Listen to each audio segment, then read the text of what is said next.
Hi, ಎಲ್ಲರಿಗೂ ನಮಸ್ಕಾರ. ಇದ್ಯಾವ್ದು ಹೊಸ ಪ್ರತಿಭೆ? ಕೆಲಸಕ್ಕೆ ಹೋಗ್ಬೇಕಂತ ಕಿಸ್ ಹೊರಗೆ ಬಂದ್ರೆ ಕೆಟ್ಟ ಬಿಸಿಲಿಗೆ ಅಂಕೇಶ್ ನಳ್ಳಿಗೆ ಹೋಗಿ ನಿಂತ್ಕೊಂಡ್ರೆ ಭಾಳ ಶೆಕಿ ಇದೆ. ಇಲ್ಲೊಂದು ಸಮಸ್ಯೆ ಖಂಡಿತ ಇದೆ. ಇರ್ರಿ ಬಿಡ್ರಪ್ಪ, ನಮ್ಮ ಗಾಡಿ ಬಂತೀವಿ, ಕೆಲಸಕ್ಕೆ ಹೋಗೋಣ. ನಮ್ಮನ್ನ ನೋಡಿದ್ರೆ ಕೂಲಿಂಗ್ ಗ್ಲಾಸ್ ಹಾಕೊಂಡು ಮಿರ ಮಿಂಚಾಕತ್ತಾನ. ನಾನು ನೋಡಿದ್ರೆ ಬಿಸಿಲಿ ಪಟ ಅಂತ ಕಣ್ಣು ನೋಡ್ಕೊಂತ ಕೂತ್ಕೊಂಡಿದ್ದೆ. ಅದು ಬಿಡ್ರಿ, ಇಲ್ಲಿ ನೋಡ್ರಿ, ಇಲ್ಲಿ ಸೂರ್ಯನಿಗೆ ಸವಾಲ್ ಹಾಕಿ ನಡ್ಕೊಂತ ಹೊಂಟಾರಿ ಇವರು. ಸೂರ್ಯ ಅವರೇ, ಇದಕ್ಕೇನು ಉತ್ತರ ಕೊಡ್ತೀಯಪ್ಪ ಮಿಸ್ಟರ್ ಸೂರ್ಯ?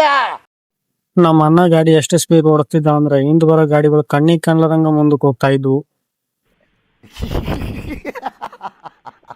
ಎಲ್ಲ ಮನ್ಯಾಗ ತಾಸುಗಟ್ಲೆ ನಿಂತ್ಕೊಂಡು ಹೇರ್ ಸ್ಟೈಲ್ ರೆಡಿ ಮಾಡ್ಕೊಂಡ್ ಬಂದಿರ್ತೀನಿ. ಆದ್ರೆ ಗಾಡಿಯಾಗ ಬರುವಾಗ ಒಂದ್ ಸೆಕೆಂಡ್ ಹೇರ್ ಸ್ಟೈಲ್ ಚೇಂಜ್ ಆಗ್ಬಿಡ್ತೈತಿ. ಹೊಳ್ಳಿ ಈ ಹೇರ್ ಸ್ಟೈಲ್ ಸರಿ ಮಾಡ್ಕೋ ಅಷ್ಟರಲ್ಲಿ ತಲೆ ಕೆಟ್ಟ ಹೋಗಿರ್ತೈತಿ. ಈ ಚಿಂತೆ ಮಾಡೋ ಅಷ್ಟರಲ್ಲಿ ಕಣ್ಣೆದ್ರಿಗೆ ಒಂದು ಆಪರೇಷನ್ ಆಗಿರೋ ಗಾಡಿ ಹೊಂಟಿತ್ತು. ಬರೀ ಇಂಥದೆಯಾ? ಆ ಗಾಡಿ ಸರಿ ಮಾಡ್ಬೇಕಂತ ಹೇಳಿ ನಾನು ವಾಪಸ್ ಇಂಜಿನಿಯರಿಂಗ್ ಹಚ್ಬೇಕಂತ ಪ್ಲಾನ್ ಮಾಡಿದೆ. ಹೂ ಸ್ಟಾಪ್ಡ್ ಯು? ನಿಮ್ಮನ್ನ ತಡೆದಿರುವವರು ಯಾರು? ಈ ಗಾಡಿ ನೀರಡಿಕಾಗಿತ್ತು ಅಂತ ಕೆನಾಲ್ ಮುಂದೆ ನಿಂತ್ಕೊಂಡಿತ್ತು. ನೋಡಿದ್ರೆ ಕೆನಾಲ್ದಾಗ ನೀರು ಇದ್ದಿದ್ದಿಲ್ಲ.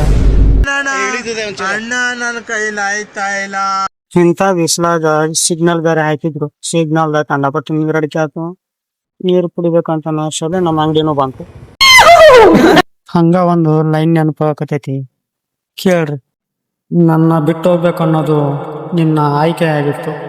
ನನ್ನ ಬಿಟ್ಟು ಹೋಗ್ಬೇಕು ಅನ್ನೋದು ನಿನ್ನ ಆಯ್ಕೆ ಆಗಿತ್ತು. ಮನೆಯವರು ಒಪ್ಪುತ್ತಿಲ್ಲ ಅನ್ನೋದು ಒಂದು ನೆಪವಾಗಿತ್ತು.